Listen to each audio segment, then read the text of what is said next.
Vamos a tomar contacto con el alcalde de Estación Central, Rodrigo Delgado, quien también es el presidente de la Asociación de Municipalidades de Chile, de la AMUCH. Alcalde, ¿cómo está? Muy buenos días. Buenos días, Montserrat.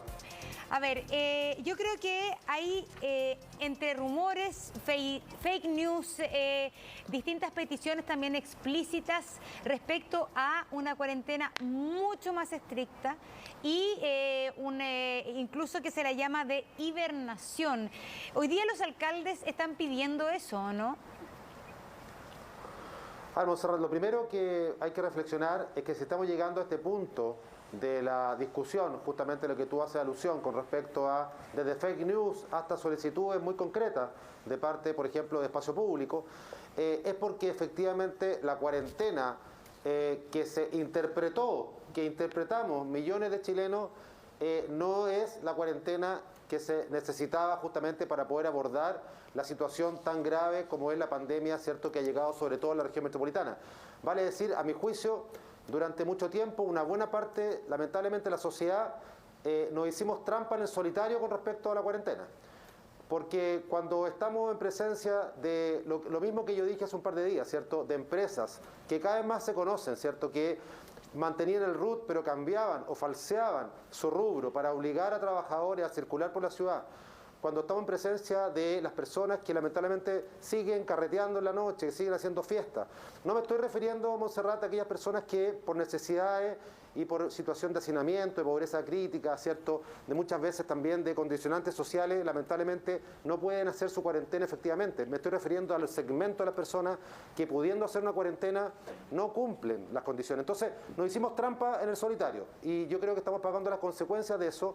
Y cuando hablamos de esta hibernación, que el mismo presidente de la ONG, ¿cierto?, de Espacio Público decía, no es un concepto técnico, no es un concepto que exista, hay que trabajarlo, hay que discutirlo, es porque efectivamente estamos pagando las consecuencias de esa irresponsabilidad que nos llevó a este punto. Ahora, si me preguntan mi opinión, alcalde, creo que efectivamente hay que endurecer la cuarentena y llevarla a un extremo tal como lo están planteando muchas voces con respecto a, no sé si el concepto de hibernación, pero creo que hay que endurecer desde la fiscalización hasta los compromisos individuales. Ya, al tiro le voy a preguntar cómo endurecer la cuarentena, pero quería preguntarle respecto a lo que usted dice, que en el fondo la cuarentena, la verdad que la hemos entendido de manera muy laxa. Especialmente con aquellas empresas que han abusado de los permisos, aquellas personas que incumplen la cuarentena porque pueden hacer fiestas, porque se siguen juntando, pero ¿no cree que aquí básicamente el incumplimiento de la cuarentena tiene una razón económica y social? Es decir, los grupos que más significativamente no han podido cumplir la cuarentena son los grupos que viven de la plata que ganan al día. Y que justamente esos grupos no están ni en el registro social de hogares, esos grupos no están realmente contabilizados y es ahí donde también están aumentando tanto los contagios. ¿Cómo se apunta a ese grupo? Bueno, por eso yo hice la distinción y quiero ser muy claro. Cuando me refiero al incumplimiento, es las personas que pudiendo hacer cuarentena, Montserrat, no la hacen. No me estoy refiriendo a los grupos, por eso hago la distinción para que quede muy claro. Cuando los alcaldes hemos hablado del hacinamiento crítico, cuando hemos hablado de estos CITE, 50 familias con 2 baños, yo dije hace un par de días, cuando nos encontramos con contacto estrecho o personas que tienen contagio en ese contexto de hacinamiento crítico, yo sería partidario de hacer obligatorio el traslado, por ejemplo, a residencia sanitaria.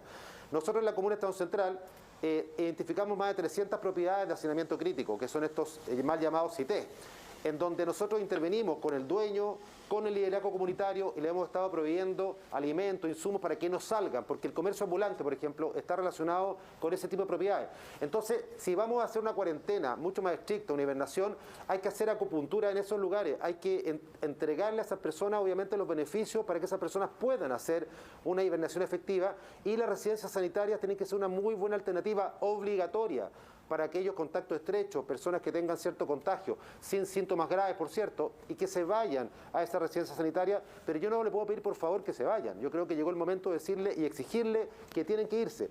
Pero hay que hacer un trabajo ahí, Montserrat, porque muchas veces nos hace la distinción. Sí, y a usted solamente para terminar un concepto. Ajá. ¿Le ha sucedido mucho? Lo que pasa es que el hacinamiento crítico, cuando tú... Sí. Cuando tú vas a pedirle a una persona que se vaya 14 días y arrienda una pieza de 2x2 por 220.000 pesos, el dueño de esa propiedad lo está amenazando y le está diciendo, si tú te vas y no me pagas, no vuelves más. Hay temor en la gente. Entonces, no se puede tratar a todo el grupo, a todo el contexto social de la misma forma. Hay que segmentar mensajes, hay que segmentar estrategias para poder llegar a una cuarentena o hibernación efectiva. Eso quería Hay que justamente le iba a preguntar eso. ¿Le ha sucedido mucho en Estación Central de que las personas no quieren irse a residencias sanitarias para cumplir aislamiento?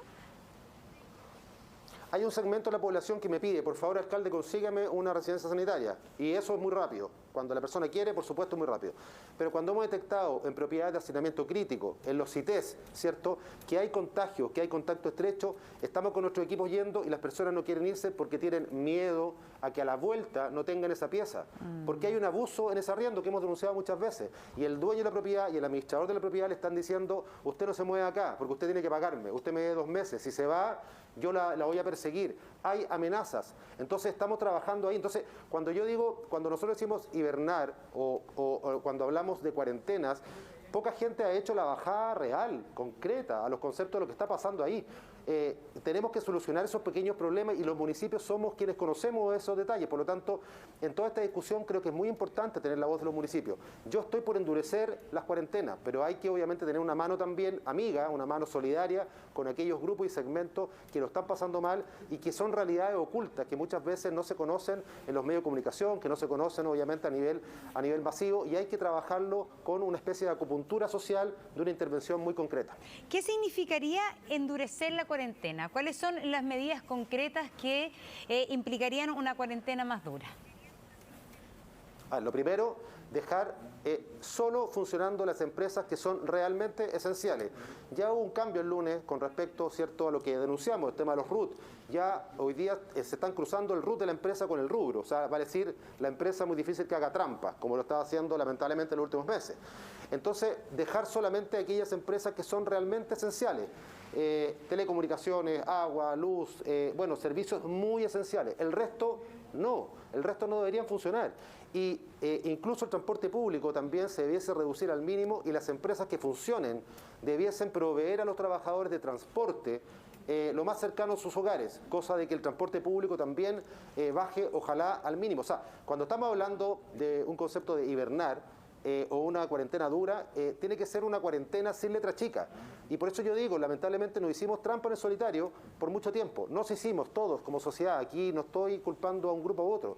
Tenemos que comprometernos, los compromisos individuales, los compromisos del Estado, pero también los compromisos de los privados y la sociedad civil son fundamentales para poder sacar adelante esto. Si seguimos, cada vez que se hace un anuncio y empezamos todos a preguntarnos, ¿y cómo saco este permiso? ¿Y cómo puedo ir para allá? ¿Y cómo puedo...? No, o sea, tratemos de focalizarnos en cómo quedarnos. Ahora, las personas que obviamente no tengan cómo alimentarse, que no tengan cómo calefaccionarse, que tengan este hacinamiento crítico, el Estado tendrá que hacer un programa muy específico. Por eso yo en este acuerdo político de los 12.000 millones de dólares echo de menos la bajada social. Porque se habla de cifras, se habla de como que la transferencia de recursos solucionara todo, Montserrat. La transferencia de recursos es una pata importante de la mesa, pero no soluciona todo el problema. Porque si le transferimos a la gente el dinero y la gente no va a poder salir tampoco a comprar, no va a haber abastecimiento, tampoco resolvemos el problema. Si no segmentamos el mensaje, si no segmentamos la ayuda... No, lo que yo echo de menos, que creo que todavía estamos a tiempo de trabajarlo, es justamente identificar las distintas realidades. No es extraño para mucha gente en los sectores populares que, por supuesto, por ejemplo, los migrantes tienen un comportamiento distinto al chileno por un tema cultural, de idioma, de idiosincrasia. Hay que trabajar justamente con ellos un programa muy específico. Hay que trabajar con las personas que tú dices, ¿cierto?, que lo dices muy bien, que están fuera del registro social de hogares. Cómo poder apuntalar a esas personas para que efectivamente tengan. Pero también hay que definir cuánto va a durar esto, para que las personas se puedan preparar y los municipios también puedan trabajar con ellos. O sea, hay que darle una bajada social a estos grandes números que son importantes. Se valora obviamente el esfuerzo que está haciendo político y económico, pero hay que dar una bajada social a la cuneta, a la calle, ¿cierto?, que le llegue a la gente de la mejor manera. Alcalde, y usted, que me imagino debe tener información de primera fuente siendo el presidente de la Asociación de Municipalidades de Chile, ¿puede ser que hoy día se anuncie esta cuarentena más estricta? Lo dijo ayer el ministro de Salud, aclaró que no necesariamente va a haber esta especie de toque de queda permanente, un rumor que había en redes sociales. Pero hoy me imagino que ahora que están más incluidos los alcaldes en la gestión, se lo vio a usted también en un informe junto al ministro de Salud, ¿hoy se podría anunciar medidas más estrictas de cuarentena? No, lo que yo sé, Montserrat, es que los días miércoles efectivamente se hace una revisión de las medidas y por lo tanto hoy puede corresponder justamente revisar nuevas medidas y a lo mejor anunciar ciertas restricciones que pueden venir, pero no tengo información al respecto, no me corresponde a mí tampoco anunciarlo. Pero sí, lo que sí yo pediría, porque cada vez que se anuncia una cuarentena, la cuarentena clásica, la que ya no nos sirvió, cada vez que se anunciaba en alguna comuna, lo vimos en la quinta región, la gente se agolpa, por ejemplo, al supermercado, ¿cierto?, hace fila. Yo creo que esta vez, si hay medidas restrictivas de la magnitud que estamos hablando, creo que hay que hacerlo con tiempo y hay que también segmentar, por ejemplo, la salida de las personas antes de que eso ocurra para que puedan proveerse, por ejemplo. Que, por ejemplo, las mujeres puedan salir, por ejemplo, un día, no sé, los hombres, los adultos mayores en cierto horario, porque lo que pasa es que cuando se anuncian esto, incluso con los fake news, ya ayer veíamos distintos supermercados, ¿cierto?, en toda la región metropolitana llenos de gente. Entonces, yo creo que no hay que solamente quedarse con el anuncio, sino que hay que trabajar la previa. Y la previa hay que segmentarla, hay que llamar a la gente a que tenga tranquilidad, que todos van a tener obviamente sus provisiones, que todos van a tener la posibilidad de hacerlo y también segmentar los mensajes y también esos aportes que vienen tienen que estar concadenados con una estrategia. Por eso si seguimos trabajando la hibernación por acá, los recursos por acá, ¿cierto? Hay que hacer una estrategia global que involucre recursos, medidas restrictivas, seguridad para la gente. Por supuesto, el combate a la delincuencia, que también es un tema muy fundamental que la gente nos pide. Bueno, todo eso tiene que estar en un solo plan, Montserrat. Eso es una opinión, humildemente. Alcalde, muchas gracias por estar con nosotros conversando esta mañana. Buenos días. Buenos días, Montserrat.